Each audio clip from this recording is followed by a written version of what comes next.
All right, ladies, welcome to this episode of the Joyful Scaling Podcast.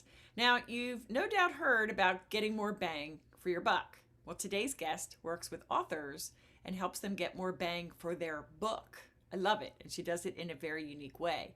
And today, specifically, we're focusing on monetization strategies, specifically three such strategies to repurpose what you've already published. So grab a notepad and a pen because you're going to want to take notes. And by the way, if you are not yet an author, but you've always kind of had that in the back of your mind, listen up. This is going to be good stuff to have and have at the ready. So again, take notes and put it away where you need it when you need it. But I want to introduce you to my guest today. Parshelle Tashi is an award-winning creative entrepreneur, popular podcast host, and she's the creator of The Author's Leverage. She and her team specialize in creating high-end, memorable, impactful online courses for authors who want to establish automated and residual, aka passive, revenue streams. So let's welcome Parshelle to the show. Hey, Judy. Thank you so much. Glad to Well, be here. oh, it's such a joy. I love our mastermind. We meet so many powerful, and I mean that, I guess they're powerful work in what they do. And so when you and I were in that same cohort, and I'm like, ooh, I got to get you in front of my audience. So before we talk about your wisdom when it comes to monetizing the hard work of the book that has been written by so many of our listeners, give us, I love your backstory. How did you get to this place? Can you give us, like, here's where I started and now here is where I really shine? Yeah, thank you. I started as a high school math teacher. So that's my background. I did that for about 7 years. And that was really the traditional path that I was on. But all the while, since I was 13 years old, I was always on the computer trying to make something look better. Because growing up in church, which I did, and some people might relate because I know that there's Christians who listen, Yeah. like I did not like how our flyers looked. I thought they were horrible, like using word art.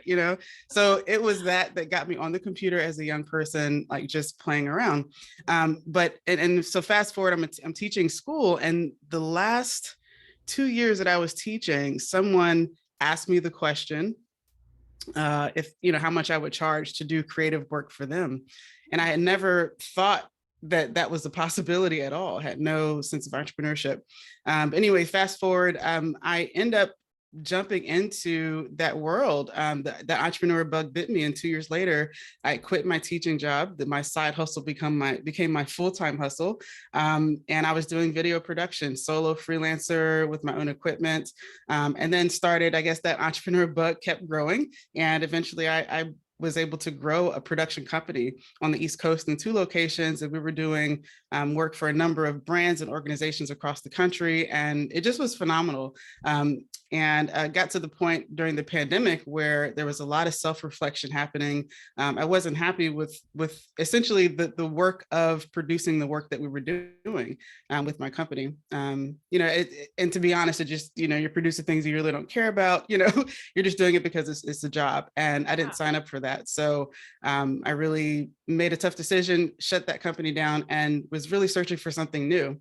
So I picked up the camera again, and just went back to that space of just curiosity, and landed in this world of authorship. And I love it. And it's already been such a huge part of my world. So now essentially I'm so happy. I mean, I get to utilize the best of both worlds: education, which is where I come from.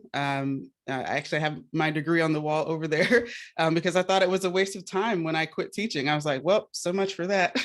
But yeah, coming from that and coming from like really sound quality production, which is really a big part of what we like to do. So we're in a position now, like I said, to boast of both best of both worlds, to help produce really quality learning experiences.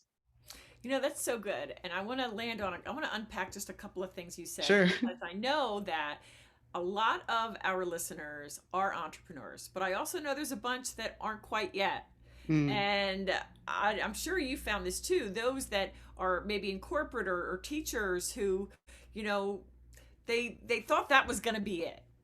Like for me in the law, even I thought that was going to be it. And then you're thinking about this entrepreneurial thing. But I just want to tell everyone out there, like, no degree is wasted, yeah. Oh my God. right? Say that loud and like, yes. Yes. Yes, and be proud of that. I mean, I Yeah. remember when I left the practice of law to take care of my three kids, and my brother, God love him, he goes, huh, "How do you feel about having all those loans and you're not even using it?" And at the time, I was just crushed. I'm like, "Well, that's an ugly thing to say." Yeah. But all these years later, I'm like, "That's an ignorant thing to say because you can take the girl out of the courtroom, but you can't take the courtroom out of the girl." And all of Yeah. that learning, I use it every day. And Yeah. look, you're using your degree, so listen, ladies listening, if you are in doing something that you don't really feel passionate about, or it's just a drudgery to go to work, and yet you may have like $100,000 or more worth of debt, or just not happy, explore that. I love what you said, Mm. Parshelle. Let's talk about that word curiosity. So, for the woman listening, I just want to pause for a moment. That woman listening that is considering, I see other people make it in business, but can I? I don't even know how to get started. And can you take us through that transition? You were going to be a teacher and you are a teacher, but something didn't feel right. Take us to that moment in time. Yeah.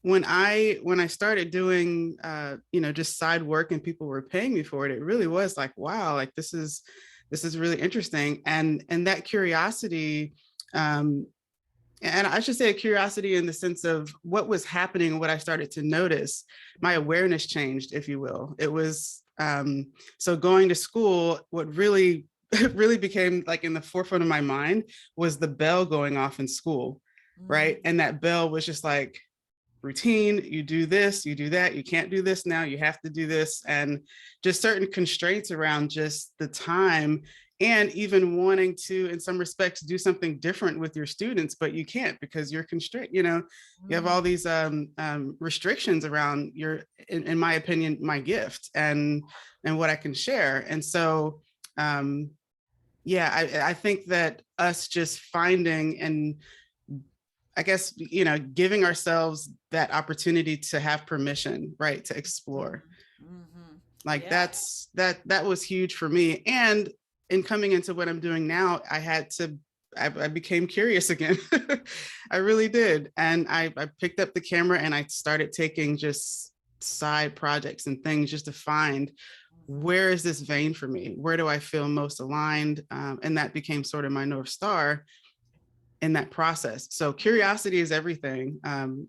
in that transition, and knowing that it's leading you to something that is just going to make you happier Yeah, or bring more I mean, happiness to you. I, I love what you said about permission. Ladies, give yourself permission to be you. Like God made you with all your special stuff to do something very unique. And so it's obvious you're walking in your purpose. I'm walking in my purpose and it feels really good. So Yeah. give yourself that permission to explore and God will open up the doors. He will put things in front of you that may have been there a while, but you just didn't see it or you didn't realize the possibilities. So I'll wrap this up to say, have courage and take guts to kind of follow where God is leading you and not necessarily allow that well intentioned husband or mother in law or sibling to curtail what you really feel led to at least explore. Anything to add on that, Parshal?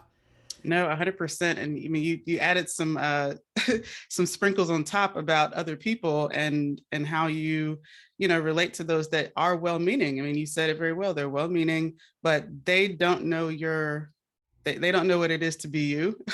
They don't have that experience. Your call, your lane, your purpose is yours, and you are the one responsible for that. So if they're not in a position where you want to be, you don't have to do what they're Yeah. saying. Like you don't have to take all that advice. I think that guidance is coming to us from within. So Yeah, yeah. I mean, yeah, blinders on, ladies, blinders right. on. So, oh, that's so good. Okay, and that could be hard. So we Oh understand. We're yes, not absolutely. downplaying that. Yeah, No, but have the absolutely. guts. That's what I say. Have that guts. And go to God with that. Help me, Lord. All or right, or so let's get talk. find some buddies, some people that can support you, that you can just ask questions to, get around the Mhm. people who are doing what you see is possible for yourself, and the answers Yes. will emerge. Just get into a different place. Yes, I love that. And I just want to say, will you agree with me that entrepreneurs were a special breed and we're crazy? We are. We Yeah, right? are. Oh my gosh. We really are. Like I try to have conversations about things in the business with my husband, and God love him. I mean, he obviously wants me to succeed, and he obviously thinks I'm great at what I do, but sometimes it's like a robot. It does not compute. It does not compute. So it's like, you know who you can talk to and who you really Yeah, shouldn't talk to. exactly. All right. So let's talk about getting more bang for your buck. That's so good. That's so, so good. But monetizing. Okay. So for those out there that have written books, and I know I have a bunch out there listening who have, and, we're not going to talk about today the fact that we thought, they thought that might have been the one that would be the trajectory to get them to have all these people coming to them. Well, wait, there's a way to leverage your book, and that's not really the purposes of today necessarily, except to the extent of monetizing it in a very unique way. So that's what I want to talk about today. So, you want to set that up and then dive into the first monetization strategy? Yeah, absolutely. So when you set out to write a book, as you mentioned, a lot of goals and a lot of things are attached to that. You want to maybe either make a bigger impact with your message, you're trying to build a book of business, you're trying to attract, like you said, audience or media your way. There's a lot of reasons that most get into it, and including revenue, right? A lot of entrepreneurs and authors want to see some money come from this too. But most often than not, a lot of authors don't feel like they've reached that goal. They've not really set like to really see the full fulfillment of that. And so oftentimes they're pretty stressed by that. On a good note, what happens in that case is that they do get speaking engagements, right? Their book of business does start to build up. And typically those are also tied to their one-to-one personal time. And a lot of coaches and consultants and those that are in that space are also burdened. So I'm kind of presenting both cases. Either the book is done really well for you, or you do have a book of business that's been tied in, but it's tied to your personal time to fulfill. So that really sets the stage for a lot of discomfort that authors are having, and when it comes to wanting to see the full potential of their book. And I've been sharing that if you have a book, you want to think of it almost like an Eiffel Tower.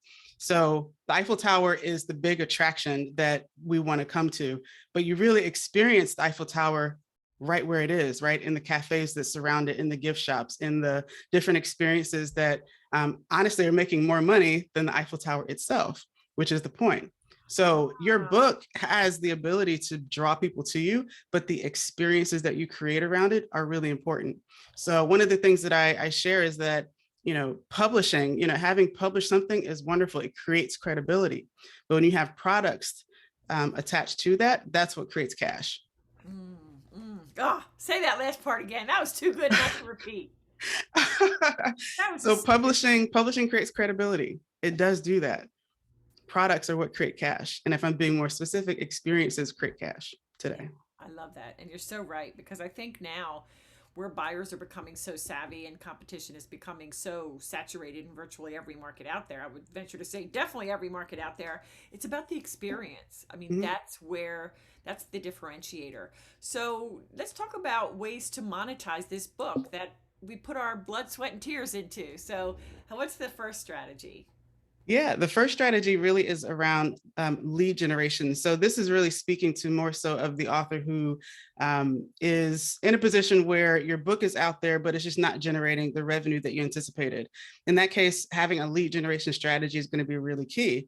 And a beautiful way to actually monetize, let's just say in that respect, is to take the aspects of your book, repurpose them in some way, shape, or form. Maybe you start a podcast.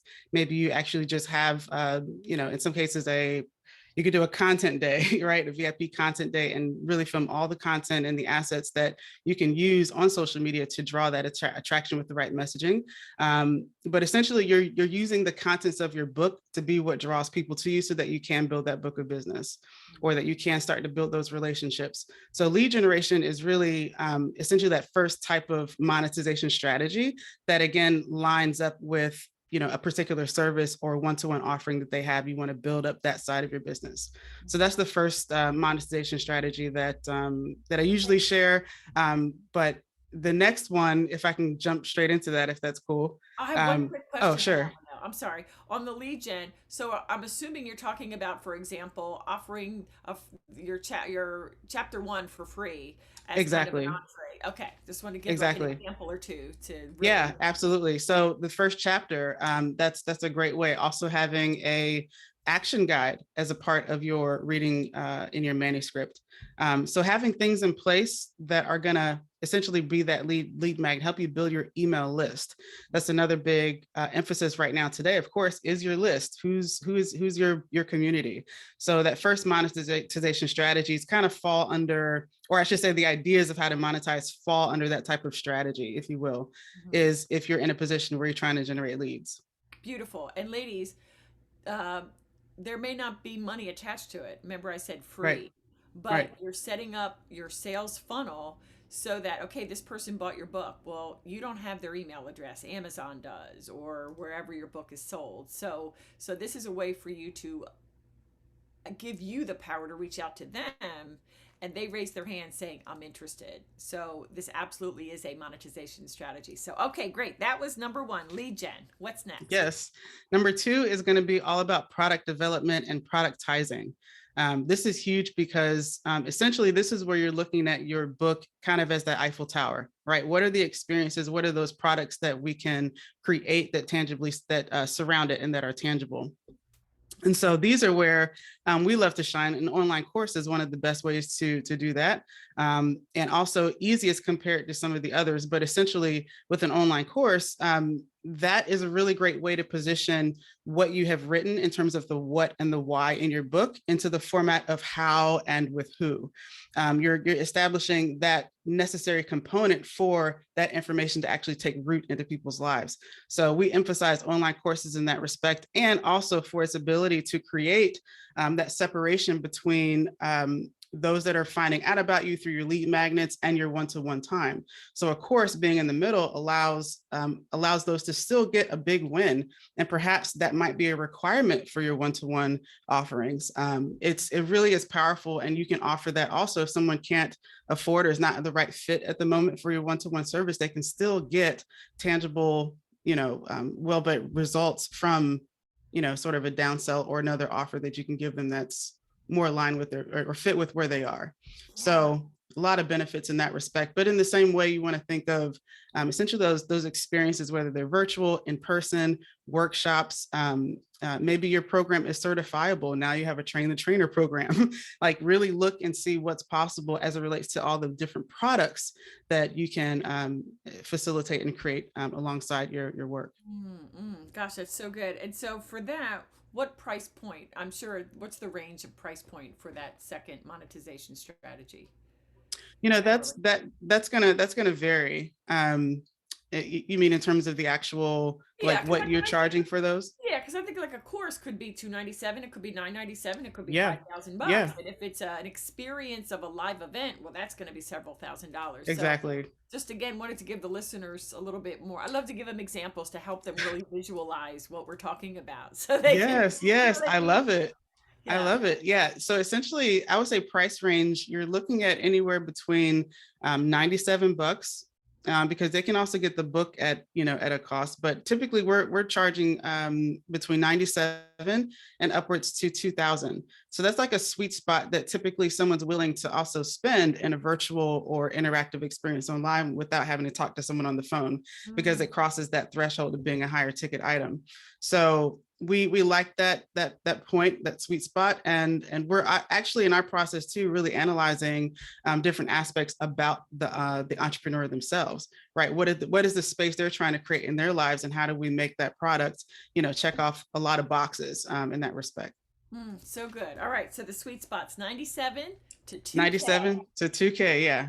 All right, and our third monetization strategy, what's And that the one? third one really is, and I love this one because it's tied more into how a lot of authors and a lot of us who are entrepreneurs are really growing, which is through community. Community is becoming such the lifeblood of how we're evolving and really growing and establishing our ability to impact people. And so that third strategy is really about, and I'm calling it serial authorship, or being a serial author. And what that means is you're in a position to where you're so in tune with what your audience is needing. You're writing the next piece for them, and you're including them in that process. It's very, very powerful. So serial authorship is another way to kind of create And this is more of a longer play, but essentially you're creating an entire journey and pathway for people based on where they have begun with you and where you're seeing them that evolve. So you can continue to, or really look at your strategy long term and saying, I'm going to create, the next book and create experiences around that support people at that stage, and then listen, be in touch with this community to determine their next needs and repeat it. Mm-hmm, mm-hmm. And let me ask you something. As you're working with your clients, Parshelle, when what I found is that some authors, when they wrote their first book, they weren't really thinking about a specific audience. Mm-hmm. And so then it becomes a little bit more difficult to monetize it. So I Mm. was just curious, have you Oh, found that, and how do you handle that? yeah, I love that. So essentially with courses, we're creating a product that is going on the marketplace. So there's certain factors that also need to be incorporated in how that's developed. From the marketing side, we want to make it a marketable product. So if you have a book that is kind of more general in nature, you weren't really certain who it was for, it's still groundwork to use because you've already got the content there. There's groundwork for that to essentially be tailored to a niche. Now you have the opportunity to narrow down even more in this product offering and then start to create that journey for people. So, if you have a book on kite flying, that's very, very general. Maybe it's for everyone. If you were to then say, hey, I've designed a course, kite flying for families, kite flying for building relationships with your kids or something like that. Now you're tying it to an audience, you're tying it to relationships, which is a huge outcome. One of the things I talk about, people pay for implementation. They pay for things to get done more easily. And so if if your course is set up for it to be made easy for them in the areas of health, wealth, or relationships, people come ready to spend money on those topics. So if you can align what you already have, maybe in a nonfiction title that you feel is more general, and I just put it out there, there still might be some potential in the form of creating a product from it that you can tie the two together and then monetize sort of what you've already developed, just niching it down for and taking the opportunity to be more specific in who you want to reach. It's so good. And I can't believe as I'm looking at my clock that we're running out of time here. But as we're wrapping up, we got through the three monetization strategies of lead gen, product development, and productizing. I don't know if I said that word right. Yeah. And serial authorship. What, for the woman listening who may be like, oh my gosh, that all sounds well and good, but like, I don't even know where to begin really. I have this book that's just been sitting on the shelf. Like, what would you say to her? Yeah, we actually, and there's a lot of authors that are in that case. They're not sure what to do with it. So I completely understand you're not alone if that's the case.